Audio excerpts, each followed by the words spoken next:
Hello, good day mga boss, Charlotte ng DIY Kurips. So ngayon, nagpapakita lang ako sa inyo, no? Lalo na doon sa mga mahilig magpa-install ng auxiliary light or no mini driving light, laser gun, blue waters. So lagi nyo i-check yung mga pailaw nyo, no? Kagaya na ito, mini driving light. So tingnan nyo to. Yan, no? Nabalatan na siya. Yan. So ito, sa vibrate ito ng motor, lalo na kung yung pinagkakabitan ng mini driving light nyo or ng auxiliary light nyo is hindi stable. Yan. Kaka-vibrate, nabalatan. Yan. Ito yung dati kong mini driving light, Buti na lang. Naisipan ko mag-rewiring noong time na yun. Napansin ko to. Yan. Hindi ko na kinabit.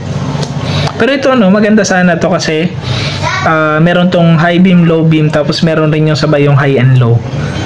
Yan.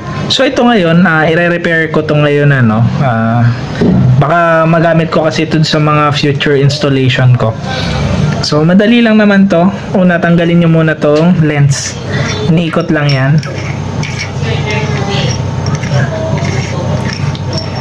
Ayan.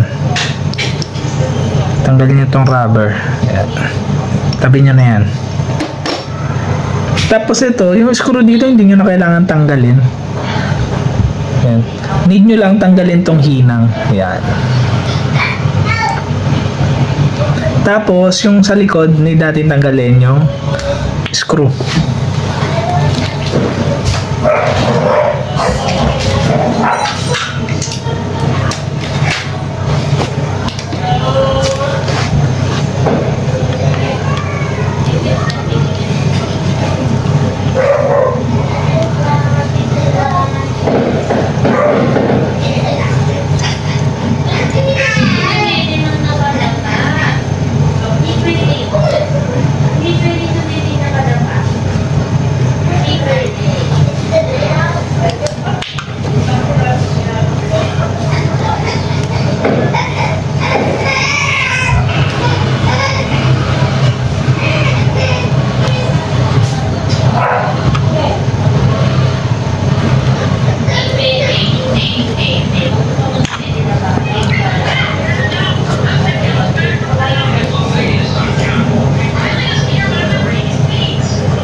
Yan.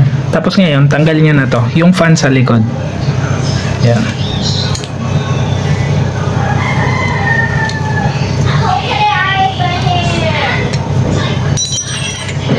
Yan. So, kailangan natin ngayon tanggalin yung pinaka-circuit sa loob. Yan. Para may reconnect nyo to. Ito, puputulin nyo na to. Tapos, ididikit nyo siya dito. Hihinangin nyo. So, since ito is sira na talaga, tanggalin ko na.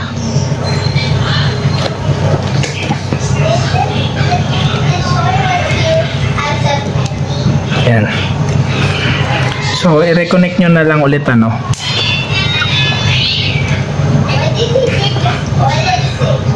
Yan. Need nyo ngayon tanggalin yung circuit. Paano nyo ngayon matatanggal yung circuit? Siyempre, tanggalin nyo to. So, ito hindi to glue stick. Tingin ko silicone sealant to kasi ang lambot Yan. So, tanggalin nyo lang.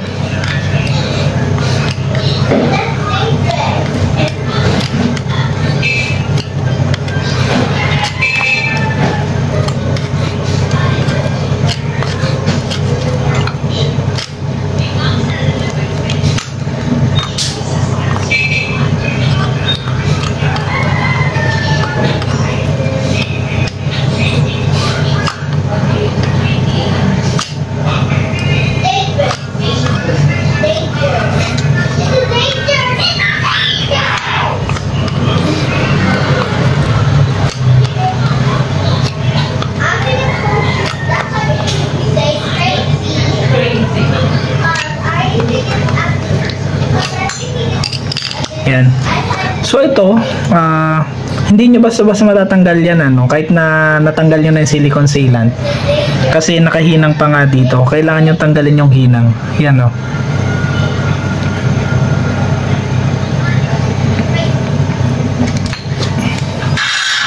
So kailangan nyo ng soldering iron.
Yan. So ito, tingin ko pwede na ito matulak eh.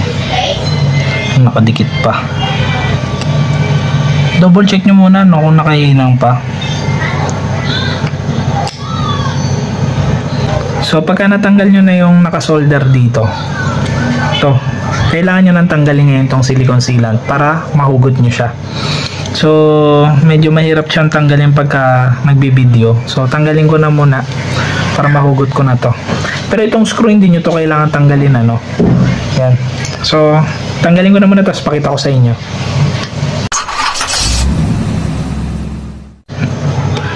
Di bale ito na no. Yan. So naka sa loob yan, hinila ko na lang. Basta ang gagawin nyo lang muna, ganyan-ganyan nyo lang muna yung gilid para matanggal yung dikit ng silicone sealant. After nun, ganyan ninyo. Yan. Basta wag lang yung gitna yung tatamaan. Kasi nandun yung pinaka-circuit eh. Oh. Yan. Basta yung gitna wag. Manipis lang naman yung iiwasan nyo. Nasa gitna lang. Yan. Ngayon, pwede nyo nang tanggalin yung silicone sealant na nandito sa circuit.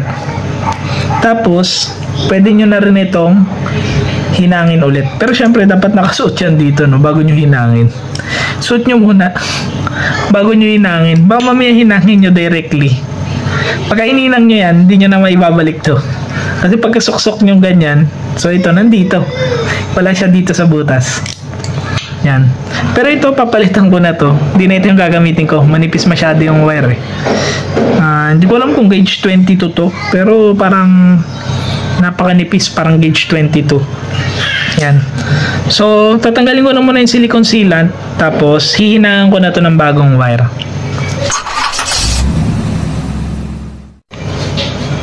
Di bale ito, no? Natanggal ko na yung pinaka-silicone sealant. Yan. Pwede na ako maghinang. So, yung sa inyo, ito na lang ulit yung hinangin nyo. Pero yung sa akin kasi, papalitan ko ng wire, yung mas makapal. Pero, pagka nagpalit kasi kayo ng wire na mas makapal, hindi magkakasya dito. Yan. Kasi maliit lang yung butas eh. So, ito, papalakihin ko pa to. Babarinahin ko na lang ng mas malaki. Yan. So, kung kayo, ito pa rin yung kakabit nyo, wala na kayong problema. Need nyo lang ipasok to. Yan. Tapos, hinangin nyo na. Wala nang bare-bare na. Yan. Hinangin nyo pabalik. Tapos, saksak nyo ulit. May positive, negative yan, ano? Nabura na ata. Pero may positive, negative yan. Ito positive tong side na to. Ito tong side na to positive.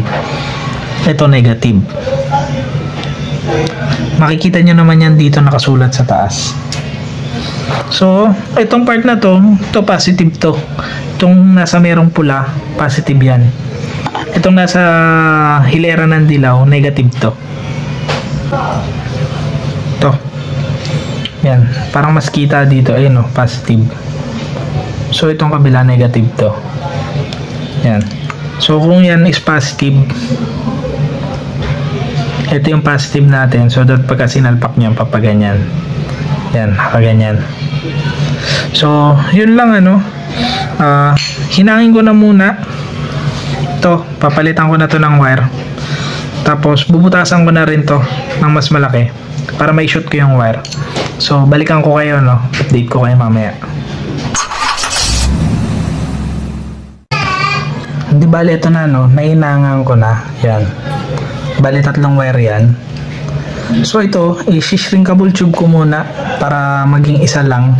Para pagka pinasok na siya doon sa pinaka lalagyan dito, isa na lang na wire yung lalabas.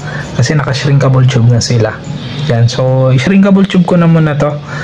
Tapos, bubutasan ko na. Tapos, pakita ko na lang sa inyo pagka nabuo ko na. Kasi ay na rin naman yun. After nyo isuot to dito, lalagyan nyo lang naman ng silicone sealant or ng glue stick. Yan. So, meron naman ako silicone sealant dito. Meron rin akong glue stick. So, bahala na kung ano yung mapag-decidean ko. Yan. So, balikan ko kayo mamaya. Pakita ko na lang sa inyo yung finished product na.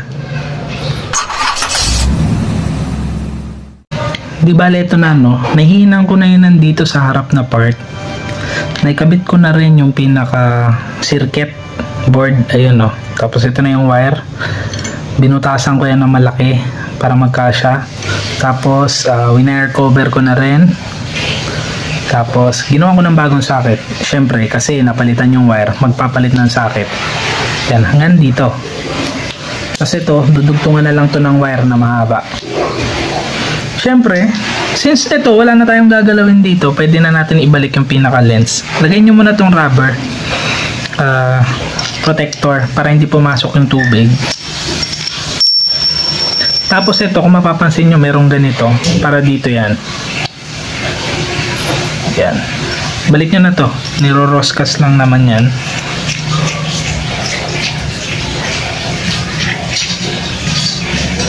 Yan. So, hindi ko muna binalik to, no? Ito kasi hindi ko pa nalalagyan ng silicone sealant. Pero, pwede naman to ganito na lang muna natin.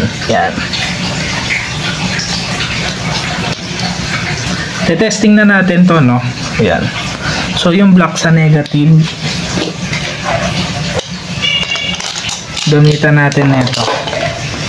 Yung jump starter ko sa sasakyan. Yung black sa negative yan. Yung red, ito yung sa kulay puti. So, testing natin. Yan, kulay puti. Etong dilaw, para naman to syempre sa kulay dilaw. Yan. Kung makikita nyo, umiikot yung pinaka fan sa likod. Yan. Etong kulay puti, ito yung mix. Yan, no. Kulay puti, kulay dilaw. Yan. So, hindi ko napapakita sa inyo na lagyan to ng sealant, i-assemble ulit. Kasi basically, madali naman na yun. Pinakita ko lang sa inyo na working siya, no. So, ganun lang. Pagka naputulan kayo ng wire, madali lang siyang tanggalin. Hinangan nyo na lang ng bago or ibalik nyo yung stock na wire. Pwede naman, ihinang nyo lang na maayos. Yan. So, ganyan na. Tapos to, lalagyan na lang silicone sealant, ibabalik yung tornilyo. Yan. Para hindi na masyadong humaba yung video natin. So, tapusin na natin to, no. Ingat kayong lahat. Ride safe.